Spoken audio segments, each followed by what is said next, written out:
Greetings, ladies and gentlemen, and welcome to this narration of the web series, The Nature of Predators. If you're new to the series, there is a playlist listed down below in the description. And as always, I hope that you enjoy. Chapter 114. Memory Transcription. Subject, Slanek, Vendel Space Corps. Date, Standardized Human Time, January 14th, 2137. Standing in the cargo bay of the ship, gun in paw, numbness gripped my limbs. A spate of nightmares had plagued me throughout the journey, though they'd started in earnest on Vendel Prime. I often saw Marcel being held at gunpoint, or with an Arcs bullet drilling into his helmet. The fiery stampedes on both the cradle and Silas were etched into my memories as well. Sometimes it was realistic enough that I could feel ash worming its way down my throat. It was as if my soul was missing at the downtime. With the lack of gunfire, in most visions, I found myself carrying a gun, like the one I toted now. Remembered emotions flooded back, and I envisioned my claws pulling the trigger. Reality made sense when I was on the battlefield. Coming back to civilian life on Vendel Prime had been what was alien. In my heart, I knew Onzo was right about professing my predator disease aggression. Marcel had wanted to tempt fate, but I was itching to get back into the fray. The predator refused to let me go alone, even if he'd been involved in enough ground occupations for 1 year. I understood that this was what life was now. In order for humans to survive, killing, and more killing. Though, if I forgot the reason I was doing it all, my mind would collapse. By this third deployment, I hoped to detach from the horrors a little. Violence was merely a certainty. When are you coming home, Marcel?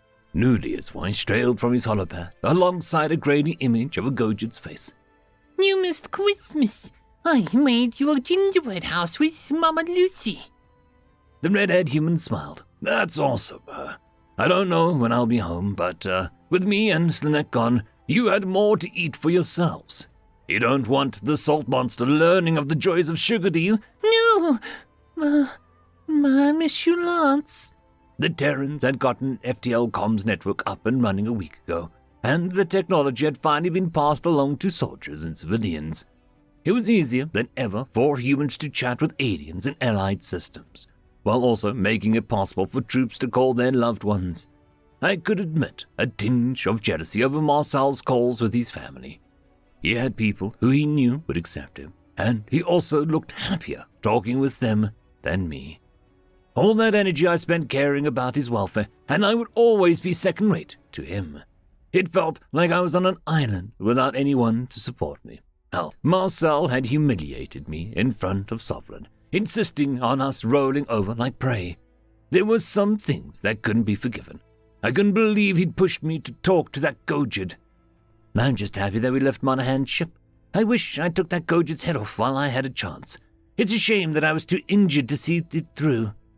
I flexed my healed shoulder. It's time to get ready, Mark. We're almost in range of Malou. All right, he hissed, perhaps sensing my jealous tone. I've got to go, Lulia. You be good for your mother now, all right? You've got to do your chores. Do I really have to? The Gojid whined. You do. If you don't want Santa to put you on the naughty list next, Christmas. If you're good, you'll be rewarded in the end.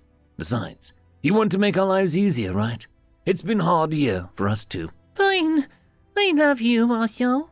I love you too. Tell your mom. Marcel sighed as the Gojid abruptly hung up. He fixed his hazel eyes on me and shrugged his shoulders in a nonchalant way. The human tickled the tip of my tail, causing my bushy appendage to jerk away. Watching him flash his teeth in a playful manner, I felt a bit better. My dependency on my best friend for happiness might be unhealthy, but I couldn't imagine my life without him. Terran soldiers were filing in to transports, preparing to detach from our current carrier once we neared the target. Mission objectives range from inserting boarding parties into enemy ships to retaking space stations by force. Clearing out Malou itself would be an arduous task. It had taken weeks for the Kolshians to set down roots, and it could take an equal amount of time for them to be removed. That was assuming that we prevailed against the secretive fleet. It concerns me what conditions we'll find the doses subjected to. To think that they hate us so much that they'll brutalize anyone who tries to befriend us, Marcel growled. I pinned my ears in hesitation. I Is it true that the Oxel fought alongside the Dosa? I know it's in rumor, but it has me nervous they're here. Every time we land, they seem to show up and kill everyone. We're cursed. Hey, it's only happened twice, but there is a pattern forming there. Malou might not want us too amongst the boots on the ground, buddy. Hell, I do feel a little cursed. The Oxel, they're dodging. Yes, Chief Hunter Isif himself helped them at our request, or so I hear. The Greys were only able to weed out a few thousand attackers, though that's a handful that we don't have to face. We were able to get a couple of hundred evac ships out because of this fleet, which took a beating for us. The Kolshians gave a beat down to the Oxel. You could say it with Kiklaz or Offslanek. You could also say that they had the power to stop the Greys and let billions die instead. I loaded onto a transport in silence, appalled by the truth of his words. The Federation allowed entire species to be genocided and billions of sapiens to be taken as cattle to retain control. Had they really concealed their true power just to encourage fear? The Kolshians hadn't wanted to win the war, and I couldn't think of a single other reason why. The realization culminated in fury. I was raging to plunk a bullet into their skulls. My biological brother died fighting the Oxel because the Kolshians willed it so. Everything that we've ever done has been frivolous. All of this haunting disease was for naught. Our transport had its own ability to monitor communications and a digitized replica of the bridge's viewport. We could transition between the host of carriers' eyes and our own once we were cast into the stars. It was true that humanity had also faced numerical odds at Koa and Celis, and that they had triumphed all the same. By this point, I imagined the Kolshians had an answer for the shield breakers, though. While there were less than numerical advantage this time, assuming our new allies showed up, our fleet would mainly be comprised of prey races. The Terrans must be expecting them to be discombobulated liabilities, but the Durtian had been unequivocal about not accepting human direction or crew. We raised 35,000 of our own ships, but only 7,000 of those were UN vessels. At least the Durtian had showed up. The military staff at the briefing hadn't been certain they'd uphold the deal. As one of the galaxy's 2 avian species, they were oddballs even before humanity's announcement. Their support ships were nothing groundbreaking, but they were able to raise an army to retake Malou in a few weeks. Their fleets was waiting in the fringes of the Doser system prior to our arrival. According to the initial communications coming through on our systems, they were calling their alliance the Durtian Shield. They'd gotten 44 races to donate a few hundred ships each, which was more than our prior total of allied species. I suppose we couldn't argue about the effectiveness, despite the flippant demeanor that they hold at humanity. We are going to attack now. You predators will help. The Durtian commander spoke curtly to the human fleet. The UN's reply was instant and unfazed. Copy that. We're right behind you, Durtian Shield. The Terran Armada was laden with novelties, and our newer vessels had a bare-bones crew thanks to the automation of duties. The plan was for older vessels to be retired or retrofitted to require less personnel. However, Earth's current focus was sending out anything with guns and FTL engines. They wouldn't be scrapping any ships that had endured the prior battles. That was why Captain Monahan and our sovereign-bonded idiot friend, Tyler, were being sent to enemy-occupied territory at the Federation's heart. Automated vessels pressed forward on the UN's front lines, though the foolhardy Durtian insisted on leading the charge. Our hospital ships lingered on the fringes, ready to move in as needed. According to Marcel, humans considered such vessels non-combatants, but I imagined the Kolshians thought any predator ship was fair game. "Here we go," Marcel murmured. Thousands of enemy ships approached on the viewport feed, pulling away from the patrols of the system. They had been ready to face intruders at a moment's notice.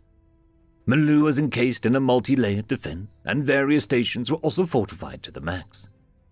The Kolshians had ships that I didn't even recognize from Federation classes. For instance, cylindrical vessels that looked like a drainage pipe, and odd pyramidal ships. A few executed maneuvers that would have killed any crew. Either they had inertial dampeners that broke the laws of physics, or, more likely, they had drones. The Kolshians couldn't have figured out and built autonomous ships in a month. The Terrans aren't the only ones who think of such a thing.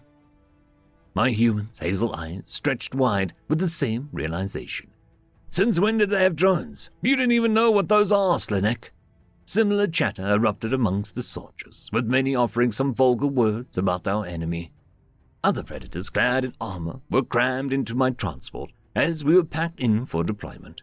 The plan for our particular unit was to retake a civilian research station close to an outer planet. That meant getting past the Kolshian fleet.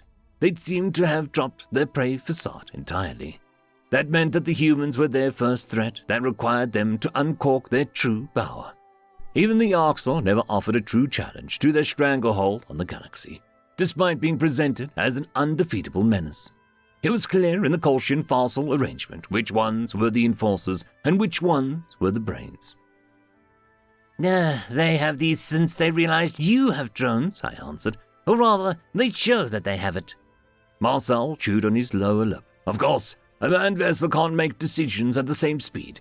Fight fire with fire. A good thing we stepped up our game too. The high-stakes clash had commenced on our screens. Humanity was following the cues of our so-called friends, who led the reckless charge. Kolshian drones were clinically dissecting the first Dirtian shield ships to draw within firing range. The oddly shaped enemies made targeting wonky and forced the Avian Alliance to switch to manual firing.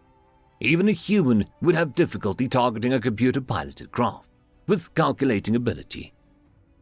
The Dirtian panicked, tossing out munitions without aiming at all. The Federation was unrelenting against our allies, dispatching missiles amidst their ranks. More gasps came from the humans as Dirtian shields flickered out across the front line. I was inclined to believe that particular weapon was reverse-engineered. The shield's neat V formation was collapsing, and shields nestled behind the leaders retreated towards the UN ranks. Perhaps they should have let us lead the way, after all. I guess we will see what Marcel was saying about stepping up their game. It follows that they was referencing to drones, but what improvements could they make? Sensing my confusion, the vegetarian gestured to an inlaid sensor feed. In the vastness of space, the tiny specks were nigh invisible. The microscopic craft barely registered on the data screen either, even with the viewport zoomed in to maximum magnification. I wasn't sure if these terror miniatures were visible to the naked eye. It was easy for an unassuming Kolshian to write them off as debris. Can something that small even scratch a ship? I felt a shudder pass through the carrier, as a wave of our fighters and cruisers dispatched to save the scattered Dirtian. I don't get how it can have any guns or missiles. Marcel grinned. Slenek, it is a missile. The humans' larger drones dispatched a series of shield-breaking missiles, which the Kolshian craft tried in earnest to deflect. Enough slipped through to cause the shield outages, and our nano-drones closed the gap all the while. The United Nations hurled traditional munitions at the enemy, making them think our sole play was the shield damage.